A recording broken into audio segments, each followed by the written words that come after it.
ప్రేక్షకులందరికీ నమస్సుమాంజలి.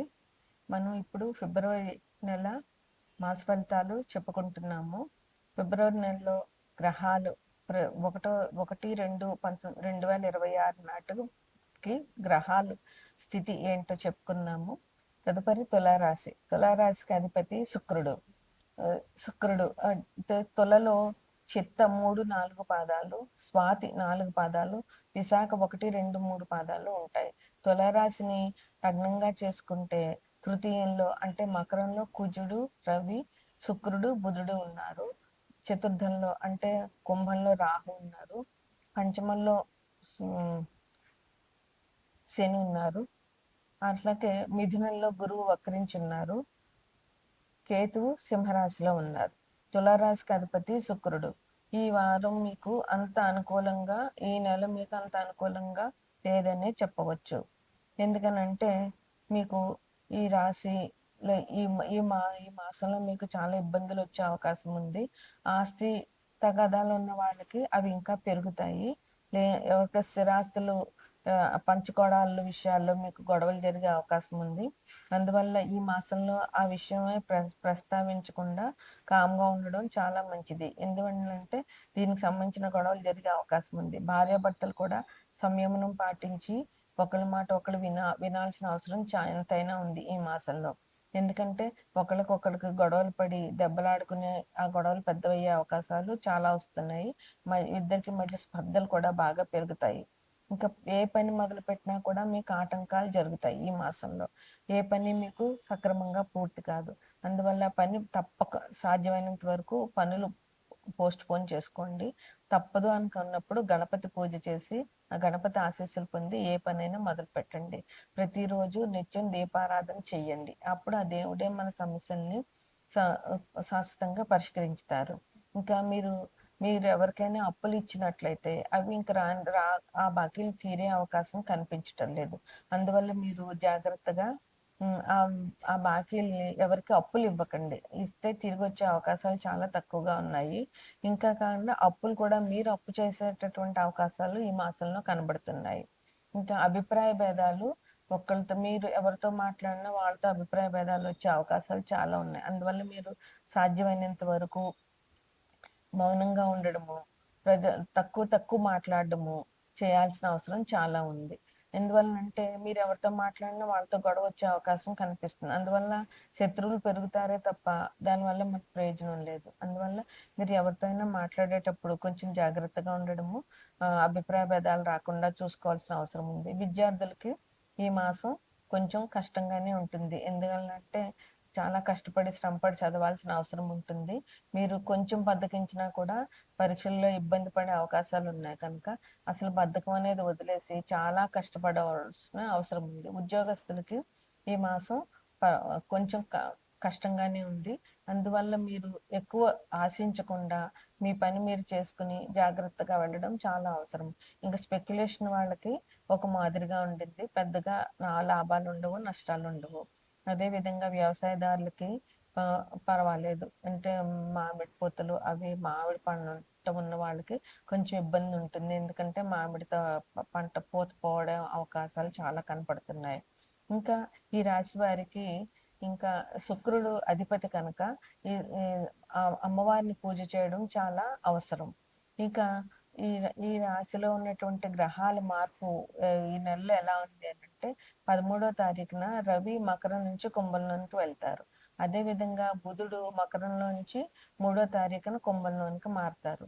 అలాగే 6వ తారీఖున శుక్రుడు మకరం నుంచి కుంభంలోనికి మారుతారు.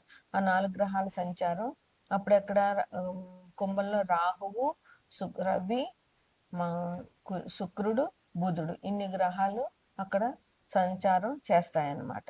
ఈ నెలలో 15వ తారీఖున ఫిబ్రవరి 15వ తారీఖున శివరాత్రి పర్వదినం. శివరాత్రి జన్మకో శివరాత్రి అంటారు. అందువల్ల శివరాత్రి నాడు ఉదయాన్నే వేకువనే లేచి శివాభిషేకం చేసుకోవడం, ఇంట్లో శక్తి ఉంటే లేదంటే ఆలయాన్ని సందర్శనం చేసి ఆలయంలో శివాభిషేకం చేయించుకోవడము, ఇంట్లో శివార్చన చేయడము, లేదా చేతనైతే ఓపిక ఉంటే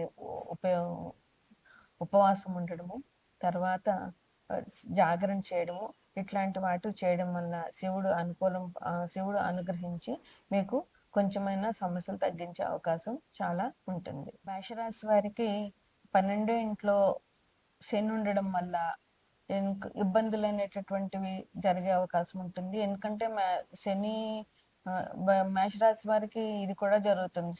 ఏలినాటి శని కూడా జరుగుతుంది కనుక. అలాగే కుజుడు, మేషరాశికి అధిపతి కుజుడే అయినా కుజుడు 4వ దృష్టి కూడా మేషరాశి మీద ఉంది.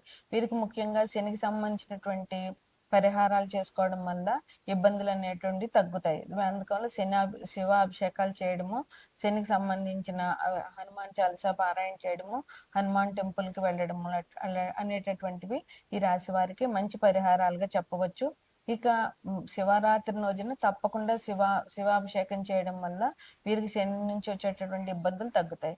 తర్వాత వృషభ రాశి వారికి శని 3వ దృష్టి, శని మీనంలోంచి వృషభ రాశిని 3వ దృష్టితో చూస్తున్నారు. అందువల్ల ఈ దృష్టి నుంచి తప్పించుకోవాలి అని అంటే శివాభిషేకం తప్పకుండా చేయాలి. వృషభ రాశికి అధిపతి శుక్రుడు కనుక అమ్మవారిని అయ్యవారిని ప్రార్థించడం వల్ల, వారి పూజలు చేయడం వల్ల వీరికి చాలా మంచి జరుగుతుంది. ఇంకా మిథున రాశిలోనే గురువు ఉన్నారు. ఆయన వక్రించి ఉన్నారు. అయినా కూడా మిథున రాశి వారికి అధిపతి బుధుడు కనుక విష్ణాలయాలు సందర్శించడము, విష్ణు సహస్రనామం పారాయణ చేయడము, అదే విధంగా దత్తాత్రేయుడిది కానీ, సాయిబాబాది కానీ, లేదా రాఘవేంద్ర స్వామి ఆరాధన చేయడం వల్ల వీరికి మంచి ఫలితాలు జరుగుతాయి. తదుపరి కర్కాటక రాశికి అధిపతి చంద్రుడు అంటే అమ్మవారి పూజ చేయడం చాలా అవసరం వీరికి. ఇంకా ఇక్కడ ఎట్లా వచ్చిందంటే ఇప్పుడు కుజుడు, రవి, శుక్రుడు, బుధుడు అందరూ సప్తమ దృష్టితో కర్కాటక రాశిని చూస్తున్నారు. అందువల్ల వీరు విష్ణు సహస్రనామం పారాయణ చేయడము, అమ్మవారి అభిషేకాలు చేయడము, దుర్గా లలితాదేవి కానీ, రాజరాజేశ్వరి కానీ ఏదైనా అమ్మవారి పూజ చేయడము, లక్ష్మీదేవి పూజ చేయడము, అట్లాగే శివాభిషేకం చేయించడము, అభిషేకాలు చేయడం వల్ల ఈ రాశి వారికి ఇంత దృష్టి తగ్గుతుందన్నమాట. తర్వాత సింహరాశికి అధిపతి రవి అనుకూలంగా ఉండాలి అని అంటే విష్ణుని పూజించాలి. ఇంకా సింహరాశికి రాహు 7వ దృష్టి ఉంది, కుజుడు 8వ దృష్టి ఉంది. అందువల్ల కుజుడు దృష్టిని తప్పించుకోవాలంటే సుబ్రహ్మణ్యేశ్వర స్వామి ఆరాధన చేయాలి. రాహు దృష్టి నుంచి తప్పించుకోవాలంటే రాహుకేతువులు పూజ చేయడము, మంగళవారం నాడు దుర్గాదేవి ఆలయంలో రాహు దీపాలు పెట్టడము, ఆదివారం కూడా రాహు దీపాలు పెట్టుకోవడము, అట్లాగే అమ్మవారి ఆరాధన, దుర్గాదేవి ఆరాధన చాలా మంచి జరుగుతుంది అనమాట.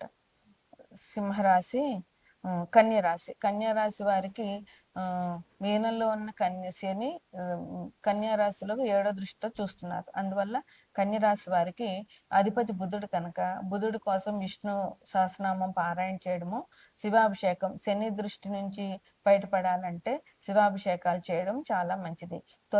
తదుపరి తులారాశికి గురుడు పంచమ దృష్టితో చూస్తున్నాడు. అందువల్ల గురు దృష్టి ఉంది కనుక ఈ రాశి వారికి ఇబ్బందులు తక్కువే ఉంటాయి.